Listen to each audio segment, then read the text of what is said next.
Welcome to Basic Brewing Radio for Thursday, July 3rd, 2014. I'm James Spencer. Here at Basic Brewing Radio, we're all about home brewing. This week, the Mad Fermentationist, Michael Tonsmeire, joins us to talk about his new book on brewing American sour beers, and we walk around club night at the National Homebrewers Conference to find tasty examples of sour homebrew and talk to the brewers who made them. If you're new to home brewing or would like to get into the hobby for the first time, check out our website, basicbrewing.com, where you can find archives of our audio and video podcasts and our DVDs to walk you through basic and more advanced brewing techniques. You can follow me on Twitter. My username is Basic Brewing, all one word. Also, you can find me on Facebook at facebook.com/basicbrewing.james, and our show page on Facebook is at facebook.com/basicbrewing. We're on the Google Plus, too. Thanks again to everybody clicking on the Amazon.com associate link on our basicbrewing.com site, especially in our absence, despite the fact that we took the month of June off. You were still clicking, and we greatly appreciate that. Whenever you think of Amazon shopping, go to our website first, basicbrewing.com. Click on our ad. That will take you back to Amazon, where you can purchase stuff. It won't cost you any extra, and we will get a cut of what you purchase. We greatly appreciate the support there. We also have associate links for Brew Your Own magazine and the American Homebrewers Association on our site as well. You can find our Basic Brewing iPhone app on iTunes and our Android app on Amazon.com. We're on the BlackBerry podcast directory, and we're on the Stitcher app as well. We're on the Windows Phone directory too. We're just everywhere. Check out our brewer's logbook at basicbrewingshop.com. In the front is a blank calendar that you can use to track your fermentations and plan your brews. And there is room in the back to log the details of up to 50 batches of brew. If you want to put a tip in our tip jar, some coinage in our guitar case, you can go to basicbrewing.com/support. Thanks to everybody who has done so already. Protect your precious beer with one of our growler bags. Check those out at basicbrewingshop.com. And finally, our Basic Brewing bottle openers are in stock and heading out the door. For a limited time, you can get a free opener with the purchase of any of our DVD combos. So, quite the deal. June went by very quickly, as it always does. It was a very productive month, and there was some quality family time thrown in there, too. Before the break, I promised to get back to reading email. So now that we're back, let's jump right and just let us fulfill that promise. Ken from Newnan, Georgia writes, I have brewed about a dozen partial mash batches, and my next batch will be all grain. I read in How to Brew by John Palmer, Chapter 19, to add the strike water to the grain a bit at a time instead of adding the grain to the water so as not to thermally shock the enzymes. What do you think and recommend? I've watched on some of your videos that you add the grain to the water while stirring to avoid dough balls, and this is what I've been doing with my partial mashing. Well, I'm sure if John Palmer recommends something, it is probably best practice. But sometimes something that is not best practice works pretty well. I don't remember if I've ever actually tried adding water to the grain.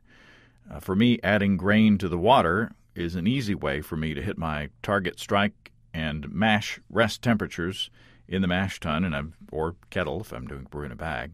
And I've never had any problems with the enzymes not working or not converting those starches into sugar. However, it only takes me about 2 minutes to mix my grain into the water for a 5-gallon batch, say. So I don't think that short time period is going to make a huge impact on the effectiveness of the enzymes. But if you're brewing a much larger batch and it's going to take you a long time to mix the grain into the strike water, your mileage may vary.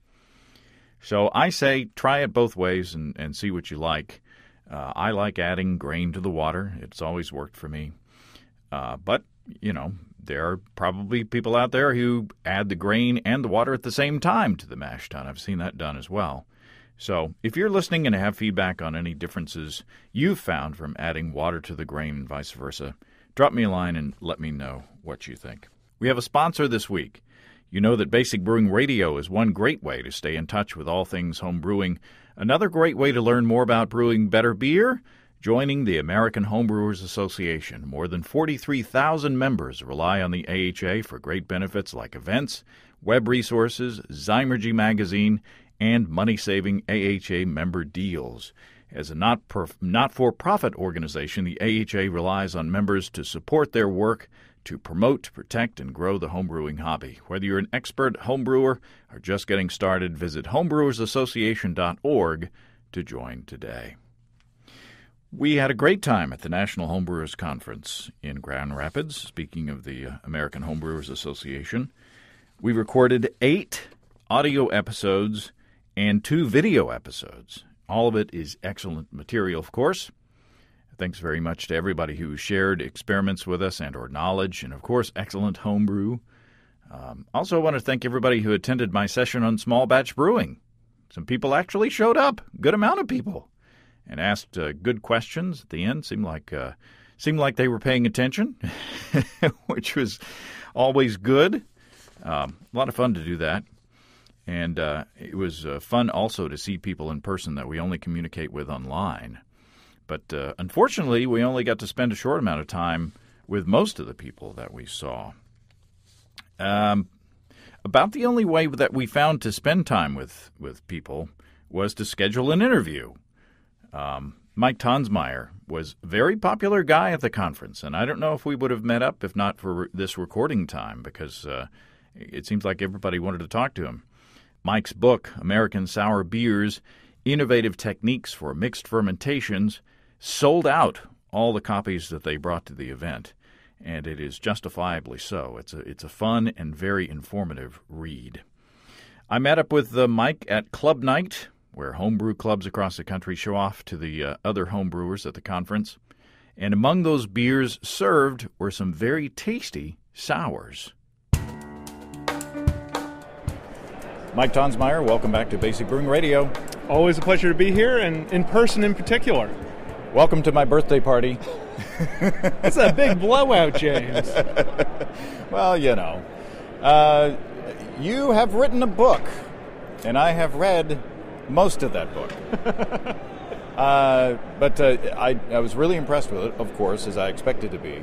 It outlines the basics. It goes through and you talk about the different methods that different breweries take, and each one is different. Probably there's a reason. You wouldn't pick breweries that were doing it all the same. So there's like, what, a dozen breweries that you outline the different techniques that they use? 10 breweries and then 3 home brewers who, either one is me, of course, but then 2 who had won NHC Brewer of the Year in the last 5 or 10 years, Remy Bonart and Dave and Becky Pyle, who are close to me. They live in Northern Virginia and have always been terrific. It really kind of demystifies, or at least it takes a lot of the mystery out of the topic, and that's a lot of the knowledge has been acquired just over the past few years, has it not? I'm not sure the knowledge has been acquired over the last few years. The knowledge has been set free, shall we say. I think, as we all know, Belgian brewers, there are some who are very open, but many of them are very tight-lipped about, and often can be deceptive. They might tell you an answer, and it's not the right answer. It's intentionally not the whole answer. And I really didn't set out to write a book about American sour beers. I set out to write a book sort of recapping my first 5 years writing Mad Fermentationist, what my thoughts were, what my methods were. I thought, well, why not, talk to a couple of brewers. I'm writing a couple of magazine articles. And they were just so amazingly open and willing to tell me basically anything I wanted to know, what sort of mash profile they used, what sort of microbes they pitched, temperatures, times, real specifics. And I sort of felt like it was my duty to pass these things on to the wider homebrewing audience. We're standing outside Club Night here at the conference, and we're going to try something sort of like what we did at GABF a couple of years ago. Go in and try to find some interesting sour beers and talk to some brewers. But before we go in there, I just want to pick your brain. Sure.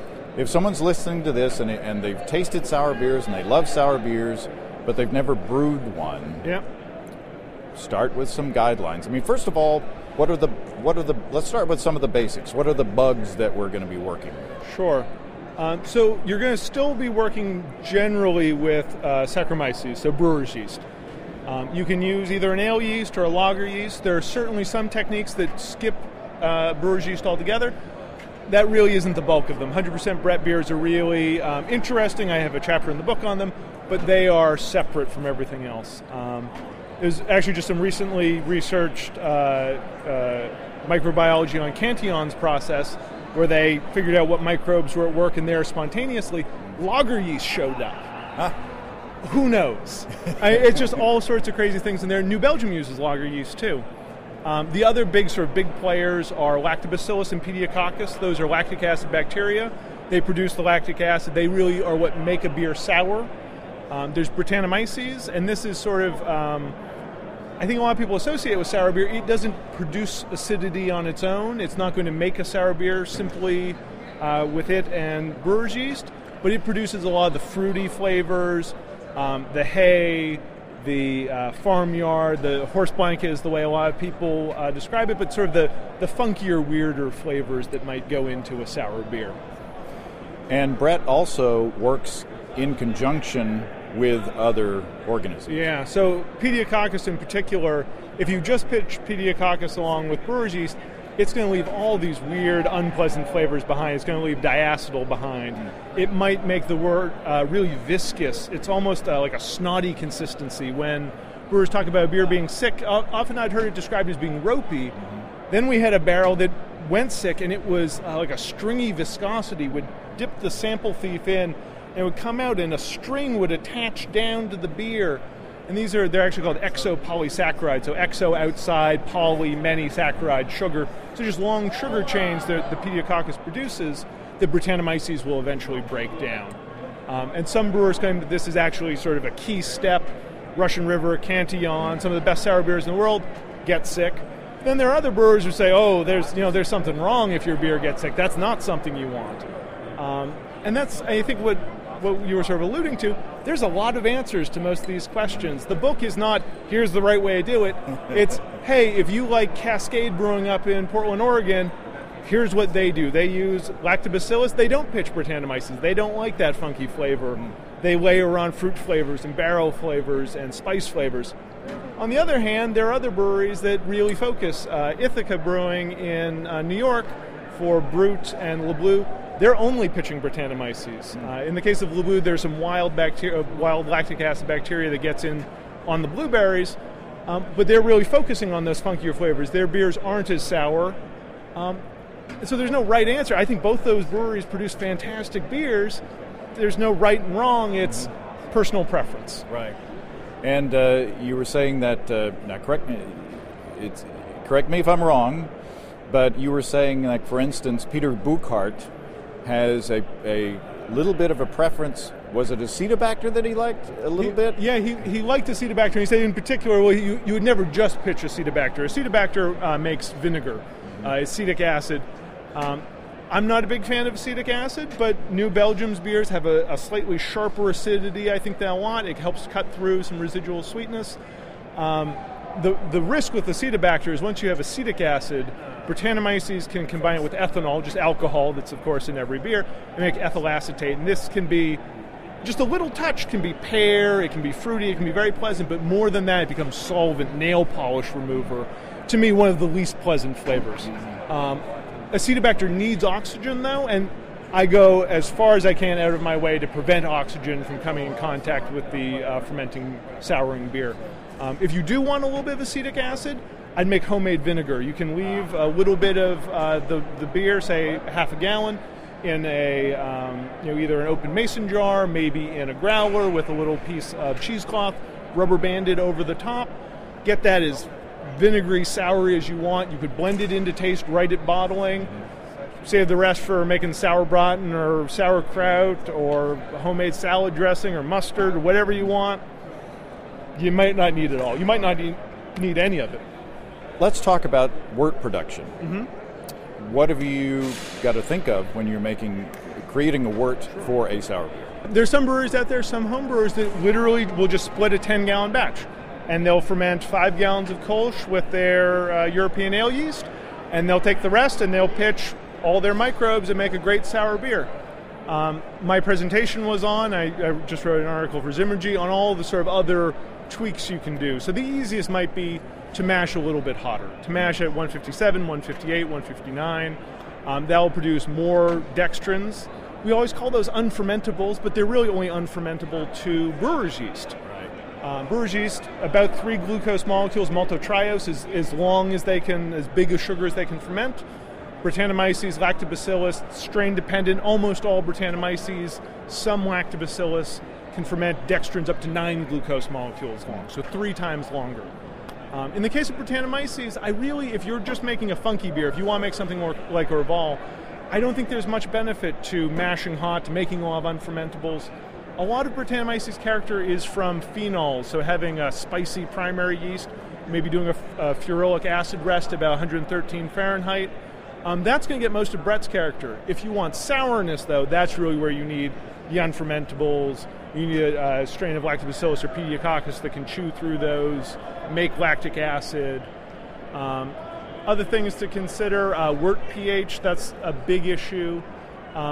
pH is a logarithmic scale, so mash pH is around 5, finished beer is around 4 for sort of a clean beer. Most sour beers are down in the 3s. So a sour beer is going to have 100 times more acid in it than the wort pre-fermentation. So that's a lot of acid. So where you have to worry about pH is things like if you're doing a spontaneous fermentation, so like a lambic fermentation. We always say as homebrewers, there's the classic line, homebrewers, you can't get sick, nothing that is human pathogenic can grow in wort. The caveat that no one ever says is if you pitch brewer's yeast. When you just have wort, E. coli, salmonella, all sorts of really nasty stuff can grow in there. By adding just a little bit of lactic acid, a little bit of acid malt, getting the pH down to 4.4, around there, you'll stop the reproduction of those nasty microbes. The problem is that that's actually not the way lambic has been traditionally made, and some lambic brewers claim that allowing those nasty microbes to get in there, well, they're going to be dead 2 years before you're drinking the beer. They might release enzymes, they might release fatty acids that get turned into delicious esters. The only sort of issue there, and you can skip that, there are some people who are allergic. It's a compound called biogenic amines. People have a histamine reaction to them. Not everyone, in fact, not many people at all, but it is something to be aware of if you tend to be the sort of person who has a lot of allergic reactions. I would be extra careful. If you're a commercial brewery and you want to, if there's going to be 10,000 people drinking your beer and you want to make sure that 10 of them don't have a bad allergic reaction, it'll also produce a cleaner beer. It won't be as weird and funky and crazy. At the very least, if you're doing a spontaneous fermentation, if you don't lower the pH, I would skip tasting the beer until it really starts fermenting. Don't taste the wort after 2 or 3 days. Let the pH get down into the 4s. Let there be a couple of points of alcohol, something like that. Wort production is really interesting, but it doesn't have to be intimidating. You can just do a relatively basic beer, not too strong, not too hoppy, not too dark. A Belgian wit would make a great sour beer, a saison, an English brown, a Scottish 60 shilling, an American blonde ale. Any of those could be a great base for a sour beer.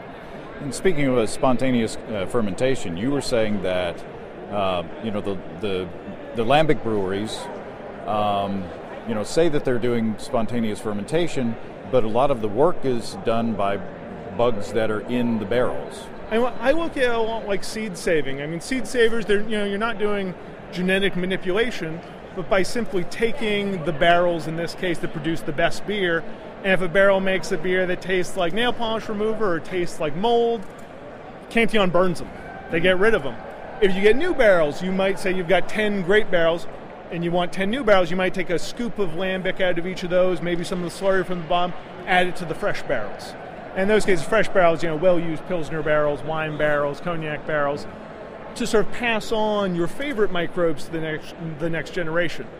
5 years later, you want to start 10 more barrels. Now you pick, your new favorite 5, and you keep doing that. And they've been doing it for decades, in some cases centuries, and you end up with your own house culture. It's still spontaneous fermentation. They've never pitched anything in there, right? But it's in some ways a very carefully selected house culture. And particularly when you add into that blending, if a barrel tastes off, there's a lot less variability than simply setting your wort out overnight and putting it into a sterile carboy. That's actually a very different thing. In some ways, that's probably how they started a long time ago. But even their old stories about lambic brewers, they open a new coolship and they take an old bottle of goose and they spray it on the walls or on the ceiling. I know Allagash did something like that for their coolship. But they've had fantastic results, and I think that's a cool thing that a lot of these American breweries, whether it be Jolly Pumpkin or Allagash or Russian River or Jester King, have been doing spontaneous fermentations. I did one in my backyard in D.C., have had terrific results and surprisingly lambic-like results. That these microbes, you're certainly your first batch, and particularly unblended, isn't going to taste like Driefontein and Eau de Gouze, but you're going to get some flavors that are reminiscent of it. You might get a little bit of hay, but you might be missing the fruit. You might get a little mineral character, but not have enough acidity. It really takes a commitment to doing those. A commitment that luckily normal sour beers don't necessarily take. When you're pitching selected microbes, either from a blend or from bottle dregs from your favorite unpasteurized sour beer, you can really get some fantastic, interesting flavors more reliably. And the technique that you did, or you talk about in your book about your, and I kind of have an issue with the term spontaneous fermentation because it's not really spontaneous. No. It comes from bugs that are either in the air. There is no spontaneous. Right. You don't get mice. Generation. You don't get mice that come magically from the hay, yes, and exactly. Maggots don't magically form in the beef. Exactly. But, just to use as a term. Yeah. But you collected wild organisms from different places in your house and around your house, and then selected those that tasted good. Yeah.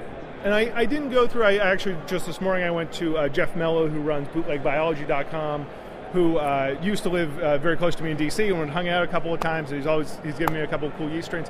He is streaking things out. He is swabbing things.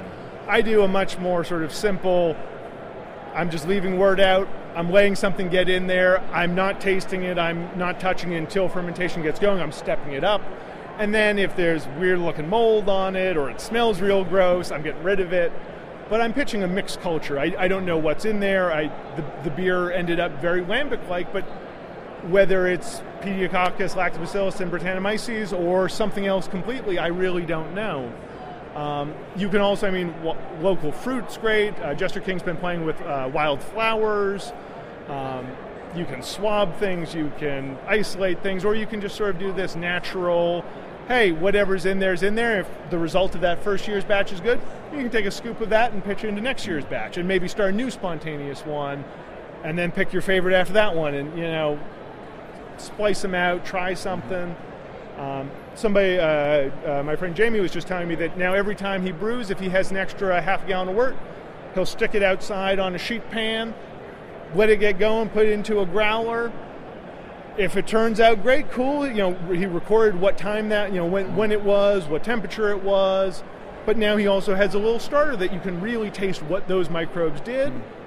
And if you want, you can repitch it, or you just have a good data point. Okay, in my area. Right, the problem with sour beers, there's so much variability, though, that you could put two sheet pans out right next to each other, pour them into two different growlers on the same night, same wort, and you might get two completely different beers. And that's sort of the tricky thing with sour beers is they're never going to be as consistent as you're used to with brewer's yeast. And it takes time. It takes time for flavors to develop, and you can't just check it a week later and see what that's going to do. Well, it's weird. Like my spontaneous fermentation, a month in, it tastes like a tropical Hefeweizen. It was pineapple and clove. And the weird thing was that Gabe Fletcher up at Anchorage Brewing, he said he tried spontaneous fermentation up there, and a month in, he had the same flavors. It's just this weird, but both of us, the flavor really radically changed over time as new microbes got woken up and took over the fermentation and changed it, and, everything went off in our own direction. But I think a lot of these microbes, it's more about your process than about where you are. And I don't think, I don't buy the, you've got to be next to a cherry orchard, or you have to be. If you've ever seen Cantillon, it's in a pretty industrial, pretty urban district. It's not that sort of beautiful, farmland that's on the labels. I think that, goes a long way to saying that a lot of these microbes are in the barrels, they're in the wood. Jean Van Roy of Cantillon has talked about allowing the barrels to flow over during fermentation. The yeast dries, the krausen dries, and turns into sort of a yeasty dust that sort of blows around the whole brewery, getting in the coolship, getting in everything else. And so he's got his own little, ecosystem, micro ecosystem in the brewery itself. And we can take an easier way out, of course, and buy commercial bugs, or use the dregs from other sour beers that haven't been pasteurized. Yeah. So you don't have to do the tricky way. Well, it's amazing how many new yeast labs are popping up everywhere. Down south, there's South Yeast. On the West Coast, there's the Yeast Bay. In Chicago, there's Omega Yeast. In the Southeast, there's Giga Yeast. There are a lot of homebrewers who are doing these isolations that are sending people samples. It's gone from where there being maybe 3 or 4 different Bretts to choose from to 100. I think really what's coming in the next 10 or 15 years, there's probably going to be 1,000 different Brettanomyces strains. Wow. It'll be figuring out what they're good for. I mean, it took people a while to figure out that Brettanomyces bruxellensis Dre or Trois, when it's sold by White Labs, is terrific as a primary fermentation agent. Hoppy beers in particular, it's bright, it's citrusy. It doesn't actually work that well when you pitch in secondary like you'd think Orval or something like that. It's okay, it's kind of bland, it's not really exciting, it's not that funky.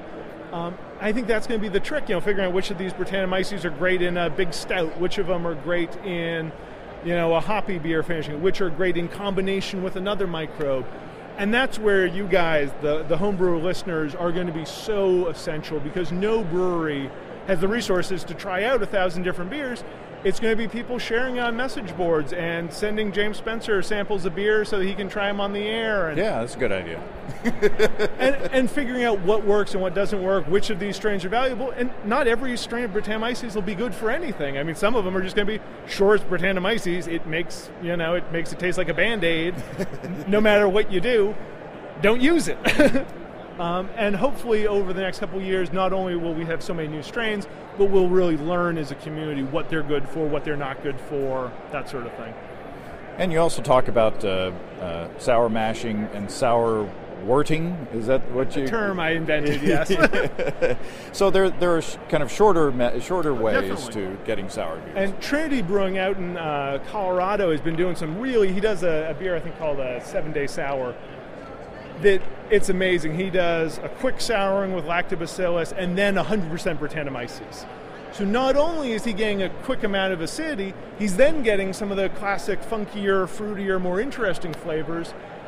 I think I had GABF this last year. I thought it was just as good as most American breweries' long-aged sour beers. It's bright, it's refreshing, it's complex, it's interesting. He has a similar beer called Red Swing Line that's has a bunch of hops added to the whirlpool, some citrus zest, some coriander, 4% alcohol, funky, hoppy, sour. It's like my dream beer. I mean, it's a session beer that is bright and refreshing, but also weird and interesting as you let it warm up. And he's figured out he's got a mix of Brettanomyces strains. He's got a lactobacillus that's really aggressive. There have been a lot of the commercial lactose strains I haven't had good luck with. Some of them just don't produce that much acidity. It's really weird. I did a beer with nothing but White Labs lactobacillus, 100%. It fermented, big Krausen, gravity dropped way down. It tastes like an American wheat. I'm happy White Labs just released Lactobacillus brevis, which is a more aggressive, higher acid producing strain. I'm excited to try that. It's a similar strain Cascade uses, Lactobacillus brevis too, for their beers. But that's sort of it. Like lactobacillus you can get from anywhere. I've grown it from grain. I've bought probiotics at my local Whole Foods. I've used dregs from bottles. I mean, it's an interesting yeast. I'm sorry, it's bacteria. I'm going to start something. After I've finally gotten everyone to stop saying Brettanomyces is a bacteria, it's a yeast. That's true. Lactobacillus, bacteria. But yeah, I mean, that's sort of the fun of this. That you have all these different options on where to get microbes, when to add them, how to add them, what other flavors you want to combine with them. And there's a lot of really weird, interesting. I had a dry hop lambic in there tonight. I had a couple of different barrel-aged sour beers, a sour quad. Certainly some classic, your lambics and your Flemish Reds and your Ode Bruins and your Bornholm Weisses, but a lot of people were doing 100% Brett Pale Ales. There was a table that had, I think, 5 different 100% Brett beers with different strains of Brettanomyces in each one. Fun to try a whole bunch of those next to each other and see, really what each of those has their own character And Brettanomyces is just like ale yeast. Sierra Nevada uses ale yeast. Saison DuPont uses ale yeast. They don't taste anything alike. Yeah. Just because you have two Brettanomyces bruxellenses doesn't mean that they're going to taste anything alike. They have bigger genomes than Saccharomyces. They're going to have a huge range of flavors.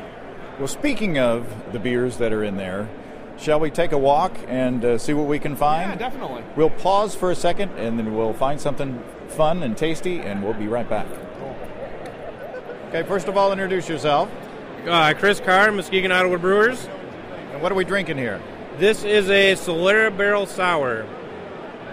And talk about the process. Process started out with a spent Dragon's Milk barrel from New Holland. We started out with a 50-50 wheat, 2-row base, 3.5%, 10 IBUs roughly. Progressively over the next 4 years, we did 15 gallons out, 15 gallons in, 100% fermented in the barrel. Every time we rebrewed for it, it was roughly 1% higher in alcohol and about 5 SRM darker. The last batch that went in, which you're tasting now, the last batch was about 60% Munich, 20% Special B, 20% dark candy sugar. I was going to say, it's a beautiful red color. I mean, it looks right in that Flemish red, Ode Brun range. And when you were saying, oh, it's 50% wheat, 50%, you know, I was like, oh, you sure about that? So what's the plan from here? I mean, obviously you can't keep going darker and more alcohol forever. Does the project end, or does it, do you wean it back the other way? This is it. This project has ended.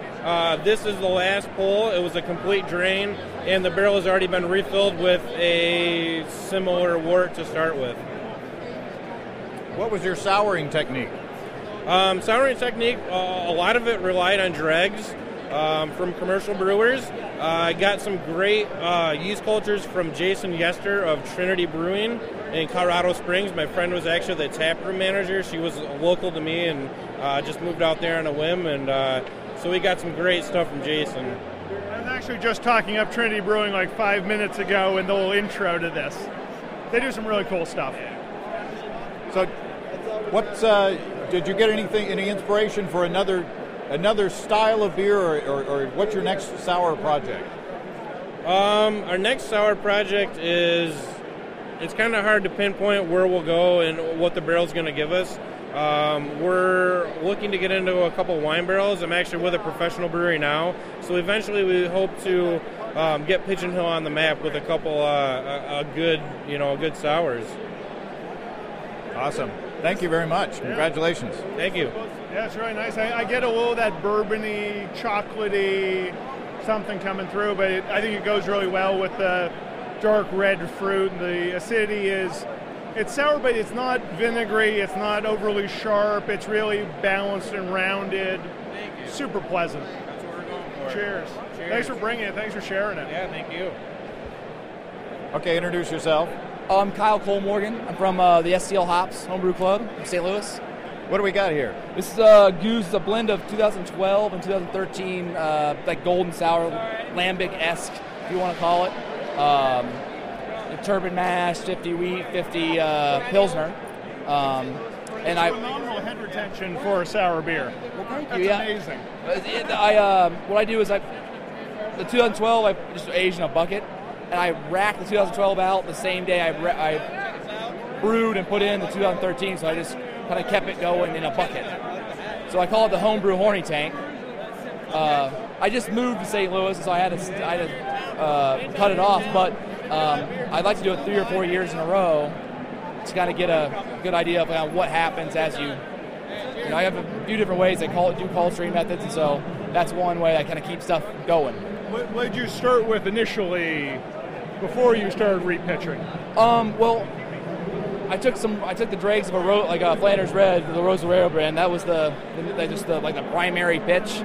It was an old blend, so it probably didn't have much sack left in it, just a lot of Brett and lactobacillus. And I don't just swirl the dregs and put them back in. I kind of culture them up a little bit in the bottle first. So some Russian River, and then some Jolly Pumpkin, things like that. And then a guy that runs a homebrew biology blog. I think it's BK Yeast. he isolated some Cantillon dregs. That's like the lambic cheater code. Like, that was really good stuff too. So I put that in there as well. Yeah, it's really. I mean, it tastes like a lambic. It's very lemony, bright, acidic, but not vinegary or sharp. I've always been I'm hesitant on buckets. I always worry that seal on that lid, if that isn't perfect and you're letting oxygen in there. Yeah, I mean, most of my buckets, you can't really see it bubble anymore because it's broken. But I try to use a fresher bucket, and it's only in there for because I have so much the culture. I'll start the culture up, so it's only in there 8 months. So I tone down the acetic pretty good. If it's in there longer than a year, I'm not really sure about it. I've never done it that long, but yeah, it's just that long, it's fine. So this is delicious. It's bright and tart, but there's a little bit of an earthy background to it.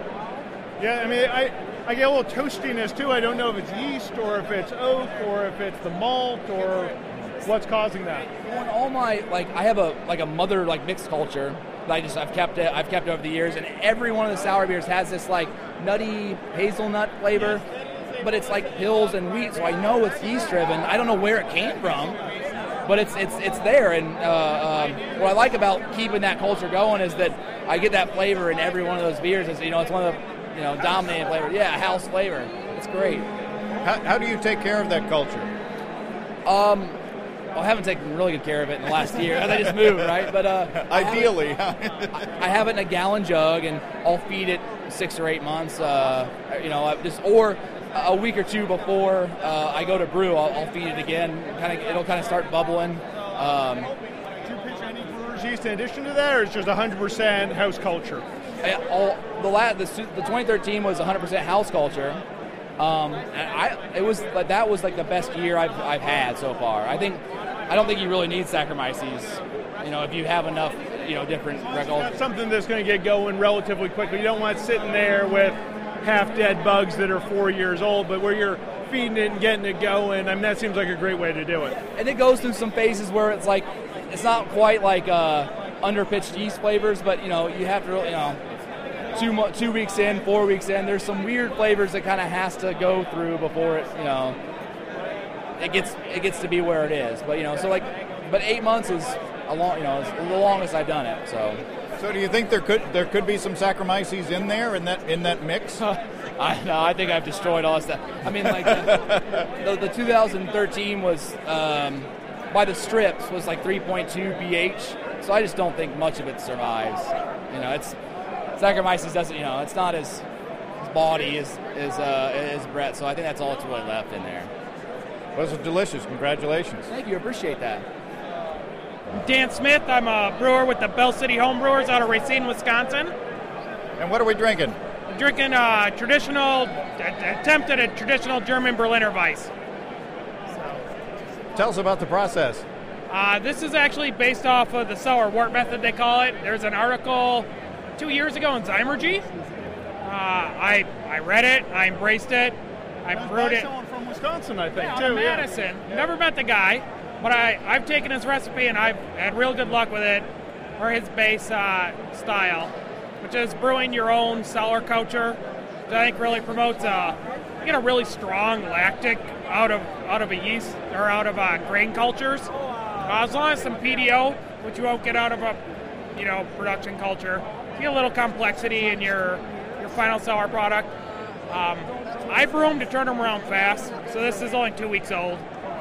I will cheat. I do add a little lactic acid in the end to get it to the tartness I want, but that's only a half an ounce of lactic in 5 gallons. So it's not a lot, but with all that natural souring complexity, you can use lactic and not get that chemical flavor, which you'll get a lot of people. What sort of estery thing are you using? What sort of ale yeast are you using?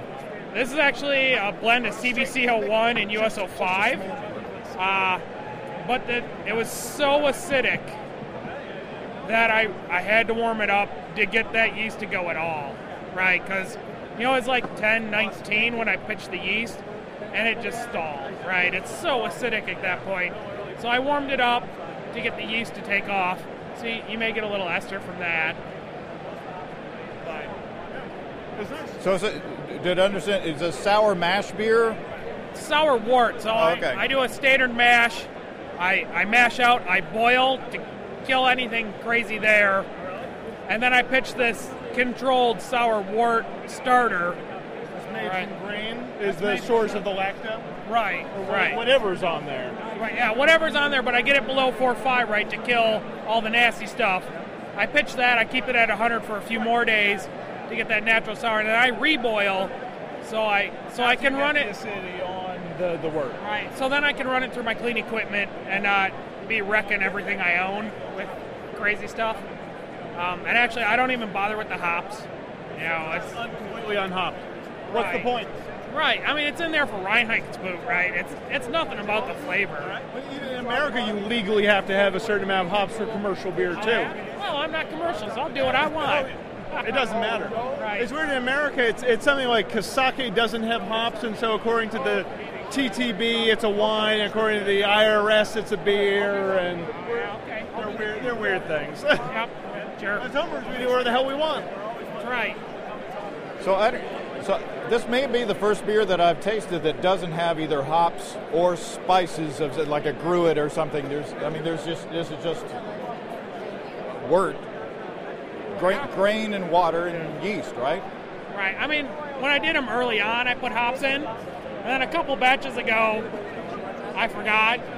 I'm like, and after the beer tournament, I'm like, why am I using the hops? Right. I agree. I mean, when you're talking about hops and you're talking about Berliner Weiss, you're often 3 IBUs, 4 IBUs, and that's a third of what Budweiser has. And Budweiser isn't exactly a highly bittered beer. I mean, and really all hops are preserving against is lactobacillus, and you're trying to get as much lacto activity as you can. Yeah, absolutely. Very nice. Congratulations. Thank you. Yeah, so we wandered away and we came back to see Dan, because what are we drinking now? This is attempted a traditional lambic, barrel-aged lambic. It's not a wild fermentation. We keep it airlocked, but we selected our original cultures, which is some East Coast, some Cantillon dregs, and some Jolly Pumpkin dregs to get the first stuff started. But really, I mean, this is all from what our guys from reading, the Mad Fermentation on. We started these barrels over 3 years ago, and they've been reading it for many years before that, and that's the inspiration to make absolutely fantastic homebrewed sour beers. So this is a group project that 13 people, 13 guys that get together every 6 months, and we brew 60 gallons of wort to refill. We pull half out of each barrel, and then we refill them. So we keep a really live, active fermentation in there. Some people don't blend them. Others of us blend the 2 barrels together. What you're drinking now is a single barrel, because we did decide one barrel had developed characters we didn't want. So next time we brew, we're actually going to bring in a new barrel, and instead of taking it out, half the wort from the good barrels going in, and we're going to refill them both. Right, to try to keep a good culture, but still both barrels are going to create their own beer in the end. So you'll have more oak in the new barrel, I assume. Wine barrels, local wine barrels? We had a Zinfandel barrel, and then a bourbon barrel the first time. I think we actually used the Zinfandel barrel that we had to toss. It went dry, or it was a straight up and down barrel. It sit vertical, and those top staves just went dry, where the horizontal barrels seemed to last a lot longer, remove the moisture, or stay good. So the other barrel was up on its end, you're saying? I think it's hard because as soon as you get a little evaporation, the whole top is exposed. We even tried beeswaxing it to keep it sealed, but man, it just turn the lights off. Oh, that sound is lights are dimming. 10:58 already. Wow, how did that happen? Yeah. This is the sound of unhappy people. A lot of homebrew left that's going to be going home in 2/3 drank kegs. Well, Dan, thanks a lot again. Thanks again. And Mike, here we are at the end. We are. This is it, James. This is the end. This is the end. We are all soured up. this is a lot of fun. Yeah, well, thank you for doing this. Oh, of course. I mean, it's so cool to do this at GABF, taste the cool things that commercial brewers are doing, but then realize home brewers are doing the same sorts of interesting things, in some cases, things that commercial brewers can't get away with, because, as we were hearing, you have to add hops legally to commercial beer. As a home brewer, you can do whatever you want. You can add interesting ingredients, you can blend in wines or spirits, you can do things that aren't commercially viable, you might not be able to sell for $25 a bottle to justify the expense, or... Yeah, you can screw things up and not cheese off your investors or whatever. You might cheese off your family members or your spouse or your roommates or other people. You might make your house smell a little bad, or you might dump some wort on your garage floor or something, but you won't get hostile takeover by angry investors. Well, it's really nice to see people respond to you. We're walking around and introducing you around. People don't know what you look like, and then when they say, "Oh my God, that's oh my," so you can be incognito walking around and. And it's nice to see people responding to who you are and what you've done, and congratulations again on the book. Yeah, you talk modestly. Certainly no one came up and went, "Oh, it's the Basic Brewing guy. Oh my God." Well, I put my ugly mug out there, so people see you. That's true. But this has been a lot of fun, and I can't wait till we get together again. Yeah, definitely. This is always fun. I mean, I think we've been doing this for 7 years now. So. Oh my God. You've been doing this for 8 years? Yeah. July of 2005. So it's sneaking up on 9 years. 9 years. It's going to be our 9th birthday. And actually, I think it might be sneaking up on 8 years that I've been doing this, because I think it was 2006. Wow. Well, it's been a productive and fun and happy relationship. Yeah. So cheers. Thanks again to Mike, and congratulations again on the book. I looked back in our archives and found that Tonsmeire's first appearance on our show was in September of 2006. It's hard to believe it's been that long.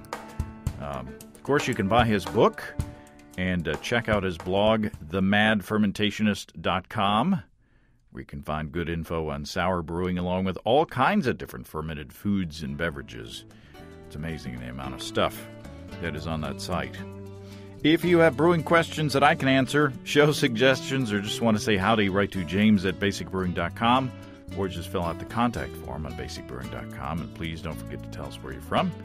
You'll find our new bottle openers on our shop. Our Basic Brewing growler bags are available. Protect your precious homebrew and craft beers. You take it from place to place. Check out our support link, where you can throw a couple of bucks into the tip jar by subscribing financially to our podcasts. Be sure to check out our DVDs, Extract Brewing and Partial Mashing, Stepping into All Grain, Low-Tech Lagering and Decoction Mashing, and Introduction to Wine Kits. You can find them all on our site. We've got combo deals to save you a few bucks if you want to buy more than one DVD at a time, with a free bottle opener included with any DVD combo that you find on our shop. And you can check out our shirts as well, too. Our brewers' logbooks are on the store, too. Keep track of up to 50 batches of beer. You can see a listing of the fine folks across the country who sell our DVDs on basicbrewing.com. And if there isn't a vendor in your area, you can order them online in our online shop at basicbrewingshop.com. Thanks to everybody who's continued to click on our Amazon.com link. Even though we were absent in June, we greatly appreciate the support. Our featured products this week that were purchased through the link are Intarsia Woodworking for Beginners, Skill Building Lessons for Creating Beautiful Wood Mosaics, 25 Skill Building Projects, and Stretch Out Strap with new instructional booklet. Thanks again, everybody, and remember, I can't tell who bought what, so no worries there. Just click on the Amazon.com logo on our site the next time you feel like Amazon shopping. We greatly appreciate your support. Don't forget, you can also join the American Homebrewers Association and subscribe to Brew Your Own magazine through the associate links on basicbrewing.com. That's all until next time. Until then, thanks for listening, everybody. I'm James Spencer. Production help for Basic Brewing Radio, and our website is provided by Kelly Dotson. Basic Brewing Radio is a production of Active Voicing. We'll talk to you next time, my buddy. So long.